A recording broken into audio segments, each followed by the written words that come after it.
Hi everyone, 恭喜发财, 新年快乐, and welcome to another recipe video.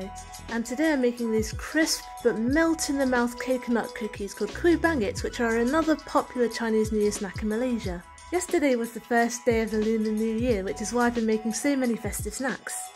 Now for this recipe you'll need about 450 grams of tapioca flour, and you'll need some fresh pandan leaves which I have washed and dried here. And it's absolutely essential that you cook the tapioca flour first, because you need that flour super dry, which is what makes those cookies so crisp but melt in the mouth when you cook them. So let's go over to our pan over here. There is no oil in my wok, this is going to be a dry fry situation. So here I'm adding 450 grams of tapioca flour, although technically this bag is 454 grams, which is a really odd quantity, but 4 extra grams isn't going to make a difference, so I'm just dumping all of that in there now. And now, because my pandan leaves are a little bit long, I'm going to chop them up straight into the pan, and this is going to make it wonderfully fragrant. It's a bit like Asian vanilla, I always say. It has that sort of fragrant sweet smell. I really love it. Now we're just going to dry fry it until the leaves go all crispy and dry. You can have a little listen here, I'll turn the sound back on. And you can hear how crispy those leaves have gone. And I just fried it for maybe half an hour over a medium to low heat.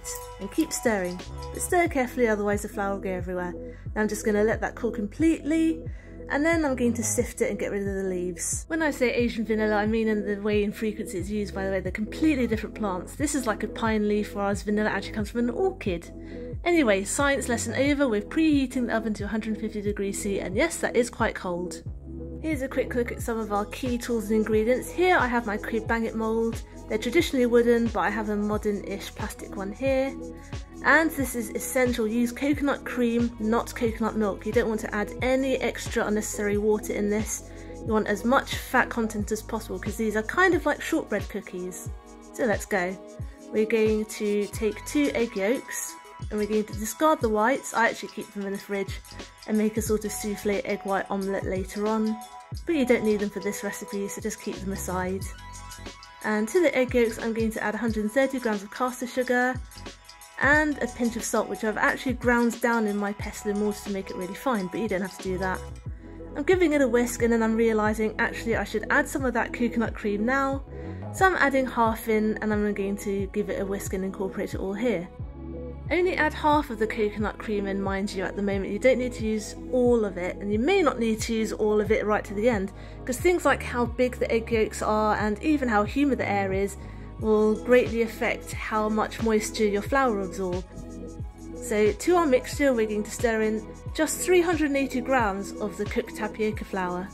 But don't throw the rest away, because we are actually going to use that leftover flour to dust our mould with.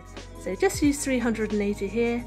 Stir it into your egg yolk and coconut cream mixture, and when it's all crumbly, that is when you gradually add the rest of the coconut cream in. Again, you may not have to use the whole amount, so just add it in spoonful by spoonful. In this case I did actually use exactly 150 grams, but you may use less. And it comes together so that the dough is a little bit crumbly, but when you give it a little bit of a squeeze it does come together. Make sure it doesn't go shiny and gloopy.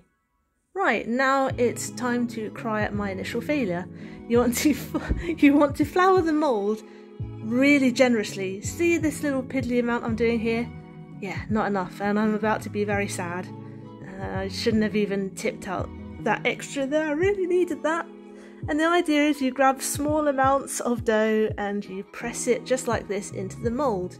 And if you have floured it well enough, well, after you scrape the excess off so you have nice flat cookies, you should be able to just tap it lightly on the counter and they will just miraculously fall out with no problem. Which they're not doing here, because I didn't flour them enough, and I'm very sad, and this mould is such a pain to clean. So let's try that again with a proper good amount of flour. And as you can see, I'm really flouring it well. I'm giving all the corners a bit of a shake, making sure it gets into all of the crevices. I'm shaking off the excess back into the bowl, because I still want that flour to keep flouring the moulds, because this makes a lot of biscuits. As you saw earlier on, even when I scraped the excess, I scraped it back into the bowl. Now that I'm sure there is enough flour indeed, I'm going to try it again. Actually, let's give it a bit more flour just in case, I'm so scared. Right, now we're going to try it again. Pack that stuff into the mould, scrape it off, and Bam! Now we're in business. And we're going to pop that straight on the baking tray, which I've lined with non-stick baking paper. You may want to flour your baking paper as well a little bit, because you really don't want these to stick.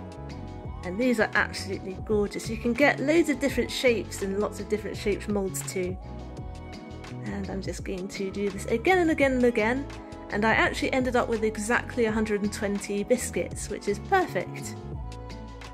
Make sure you pick out any spare little bits of dough from the mould in between use, by the way, because the more that builds up, the harder it will be for you to get those biscuits out. So make sure it's nice and clean and well floured. And now we're just going to bake these for 20 to 25 minutes until they are either just browning on the bottom, or if you are very lucky, catch them just before it browns at all so that they are pure white. And you're basically drying them out. You're not even really roasting them or cooking them that much. And when they are completely cool, that is when you can decorate them with a lucky red dot for Chinese New Year. So I've got some liquid red food colouring here, and I'm just taking a toothpick and dotting the middle, nice and simple. And that is it, you are done and ready to eat them or box them up and give them as gifts. I did a bit of both. Thanks for watching. I hope you enjoyed today's video, and I hope you'll join me next Wednesday for my next one. Get the full recipe on my blog tashcakes.com and find me on Instagram as tashcakestastes. Subscribe and hit the notification bell if you'd like to see more. Give this video a like if you liked it to help other people find it. Comment down below if you'd like me to make anything in particular, and I'll see you guys later. Be good, be nice, and have a good week.